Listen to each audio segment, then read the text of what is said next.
नमस्कार दोस्तों, आज हम पढ़ेंगे सर्वांग क्षमता के बारे में। सर्वांग क्षमता क्या होती है?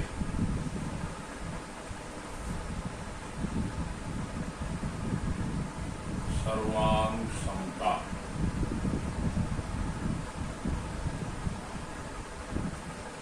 दो वस्तुओं की सर्वांग क्षमता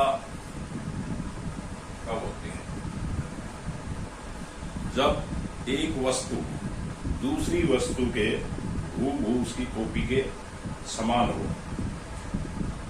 एक के अंग दूसरी वस्तु के संगत अंगों के बराबर हो, तो उसको हम एक दूसरे के सर्वांग सम कहेंगे। जैसे ब्लेड हो, शेविंग ब्लेड,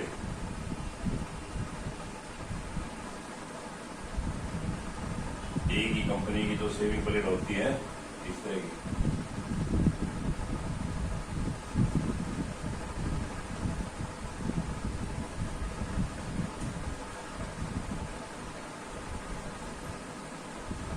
एक ही कंपनी की शेविंग ब्लेड हो, एक ही कंपनी में कपों का सेट हो, गिलासों का सेट हो, तो वो आपस में सर्वांग सम होंगे।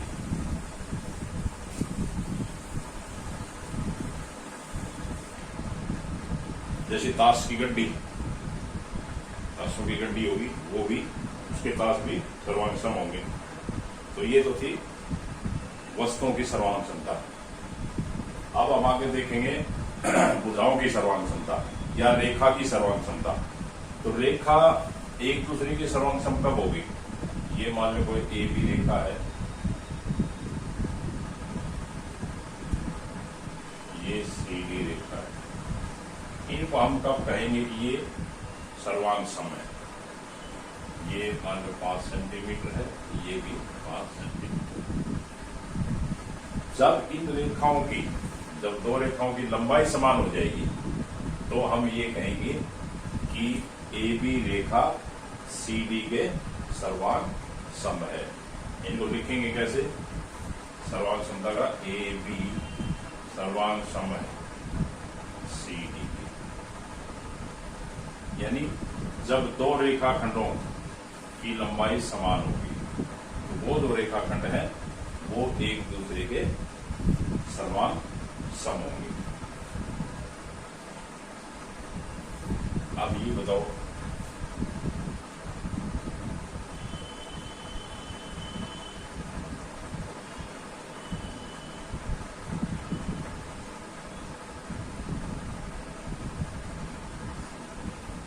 क्या ये रेखाखंड सर्वांग सम है? ये रेखाखंड सर्वांग सम नहीं है। क्यों नहीं है? इसकी लंबाई 5 है और इसकी लंबाई 6।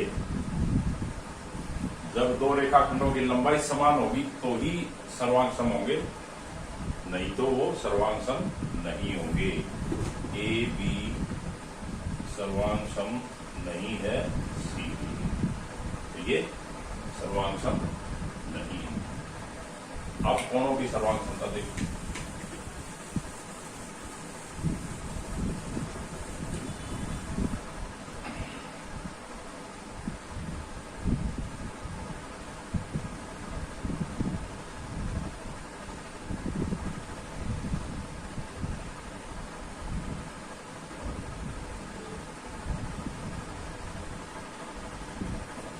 ये दो कोण है,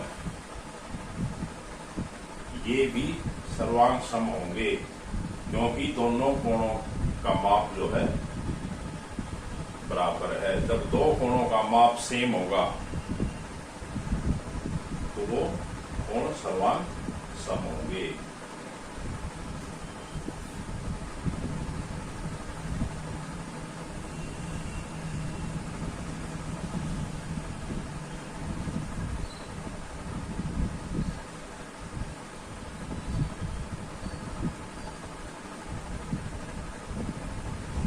तो ये भी सर्वांग सम होंगे। हमने माप देखना है, ये भुजाएं छोटी बड़ी हो जाए कोई दिक्कत नहीं।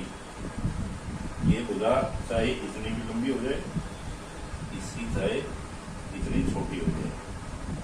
अगर ये भुजाएं इतनी छोटी है, इसकी इतनी बड़ी है, तो भी ये कोण सर्वांग सम है, क्योंकि हमने तो ये माप देखना, अगर माप समान है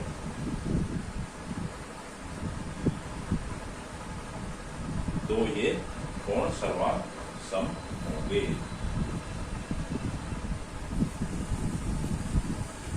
आप त्रिभुजों की सर्वांग समता देखो।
ये दो त्रिभुज है, इनमें देखो ये सर्वांग सम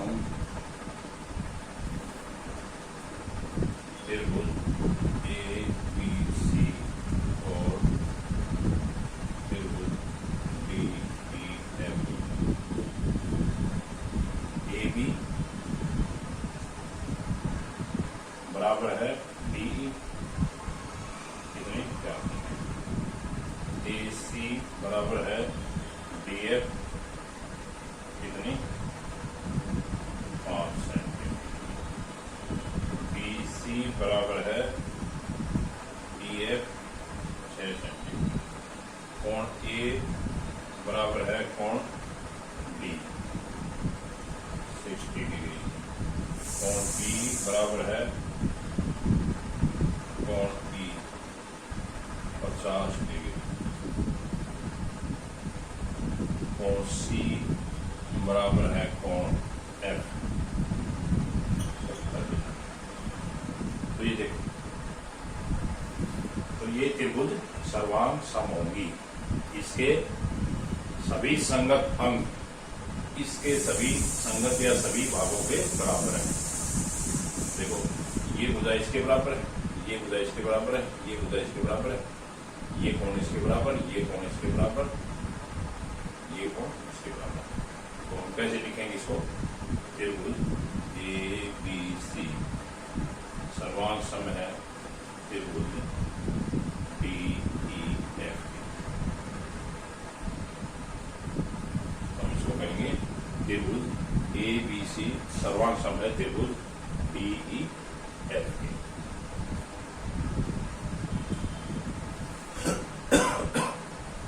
ये बताओ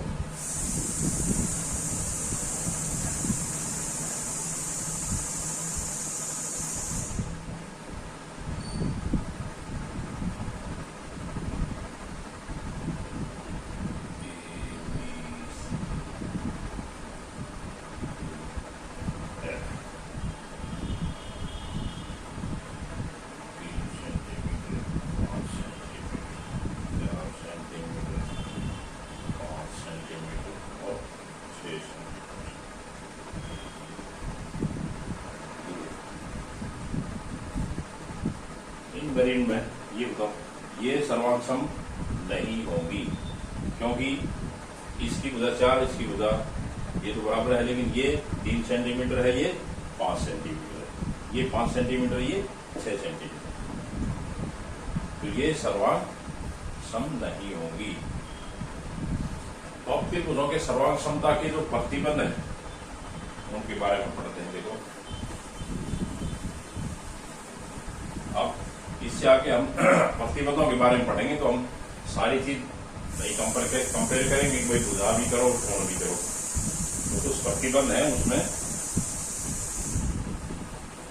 वो प्रतिबंध के हिसाब से सर्वांग समता निकालेंगे।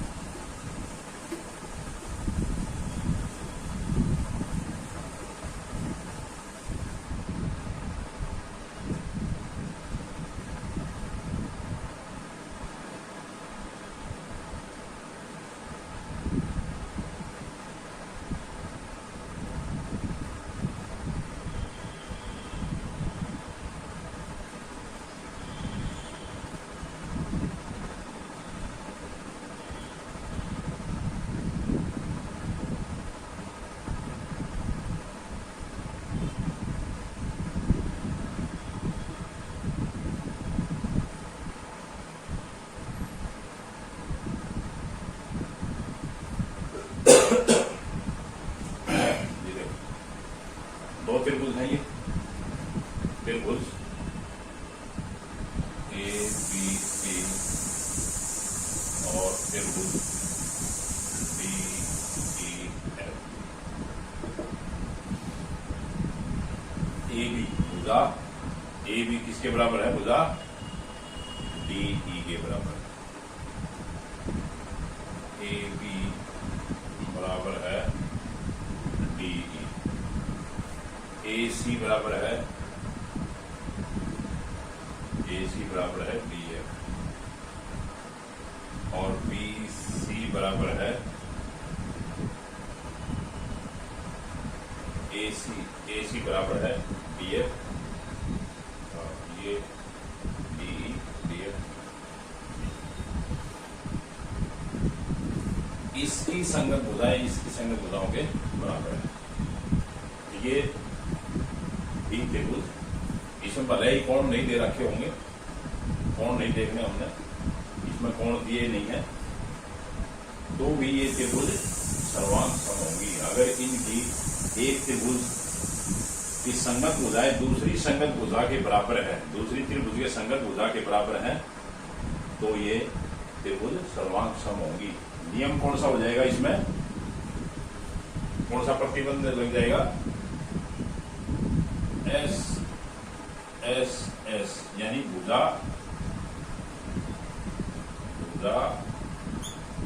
और भुजा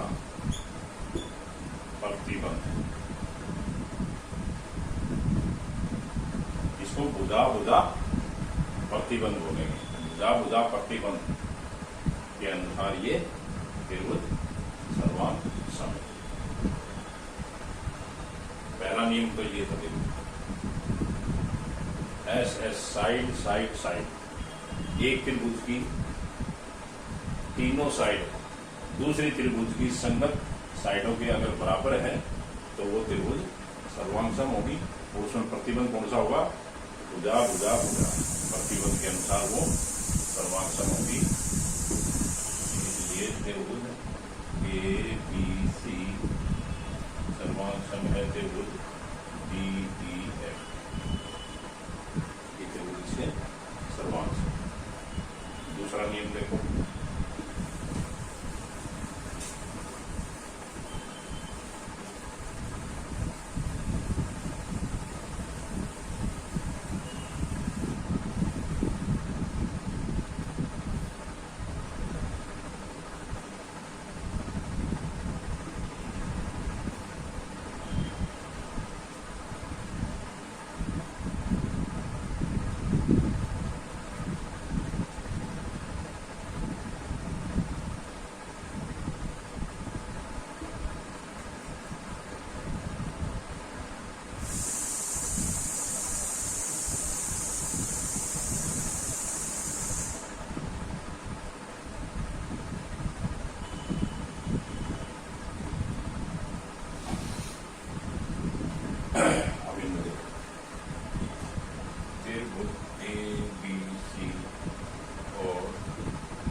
AB बराबर है DE, AC बराबर है DF। कितनी है ये 5 है, ये 6। कोण A बराबर है कोण D गुना।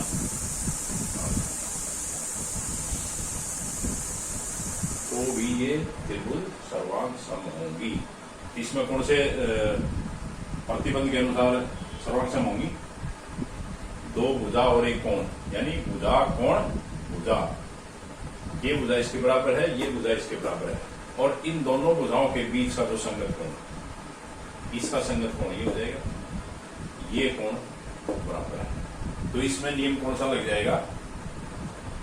SAS यानी भुजा कोण भुजा प्रतिबंध। भुजा कोण भुजा प्रतिबंध के अनुसार इसलिए त्रिभुज ABC समरूप है त्रिभुज DEF, सर्वांग सम है त्रिभुज DEF।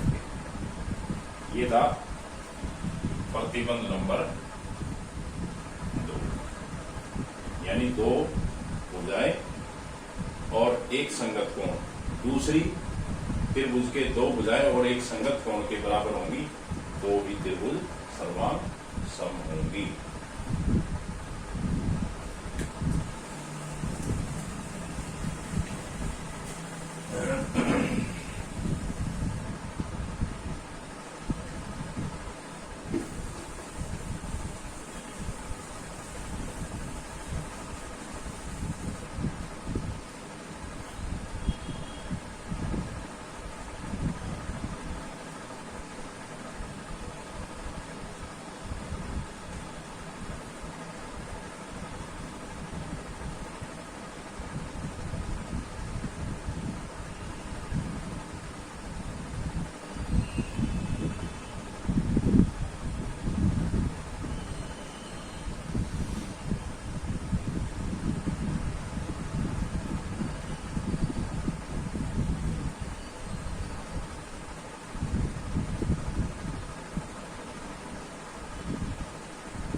अब इन त्रिभुजों में देखो, त्रिभुज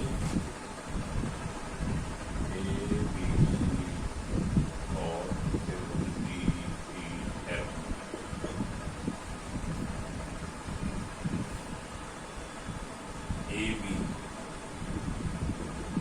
AB बराबर है DE, और क्या दे रखा कोण A बराबर है कोण D, कोण B बराबर है कोण E।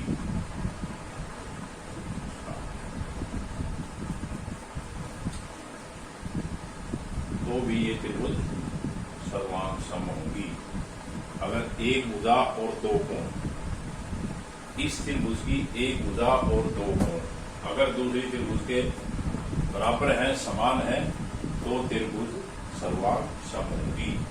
नियम कौन सा हो जाएगा? ASA, यानी कोण, एंगल, साइड, भुजा, कोण, इसलिए त्रिभुज AB त्रिभुज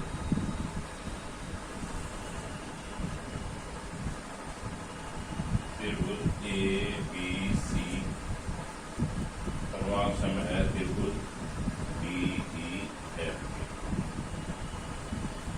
ये हो गया तीसरा नियम, यानी दो कोण और एक भुजा दूसरी त्रिभुज के दो कोण और एक भुजा के बराबर है तो ये ASA प्रतिबंध के अनुसार सर्वांग सम होंगी।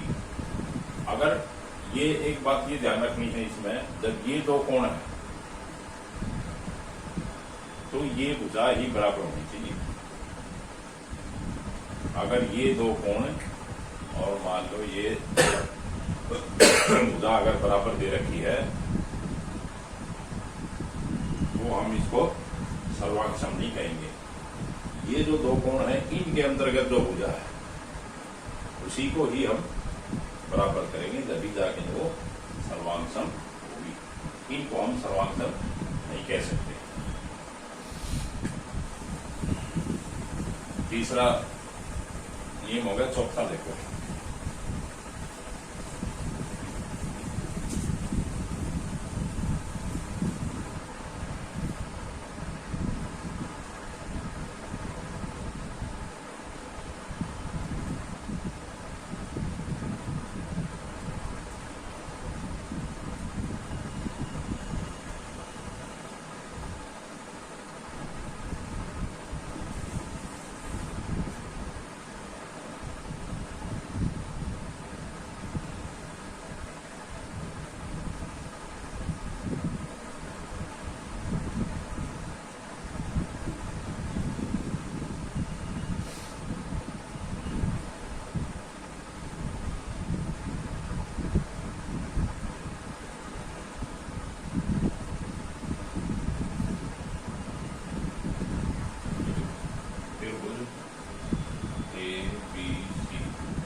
कोण बी बराबर है कोण ई। दोनों 90 डिग्री। AC बराबर है DF। ये कितनी है 7 सेंटीमीटर। और ये क्या है कर्ण, समकोण का कर्ण।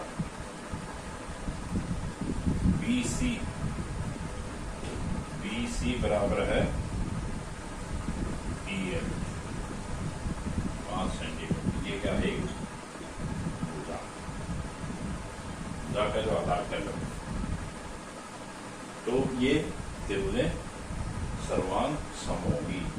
और इसमें कौन सा रूल हो जाएगा, रूल नंबर 4 RHS, यानी राइट एंगल, हाइपोटेन्यूज और एक भुजा। ये भुजा बराबर हो या ये भुजा बराबर हो,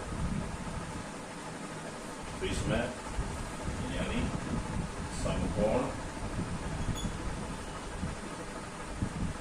कर्ण और भुजा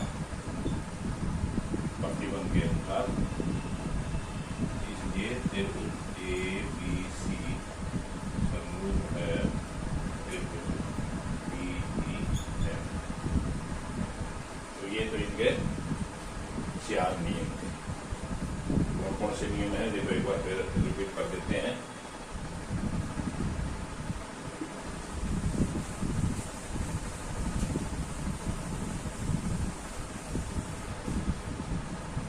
नंबर 1 तथा S यानी भुजा, भुजा और भुजा।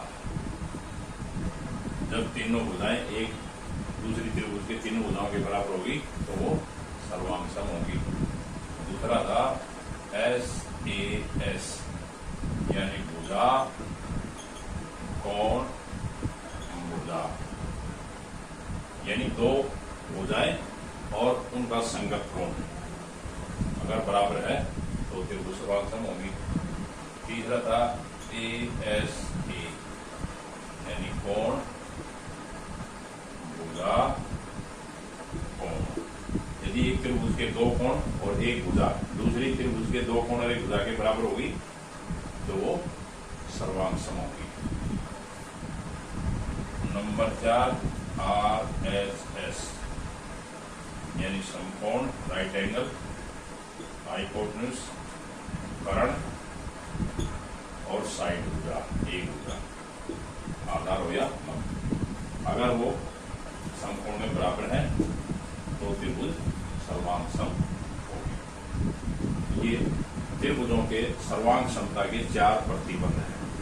यानी किसी एक प्रतिबंध अगर बराबर होगी, ये लग हो गया तो सर्वांग सम होगी, ये हो गया तो सर्वांग सम, ये हो गया तो सर्वांग सम और ये हो गया तो सर्वांग सम।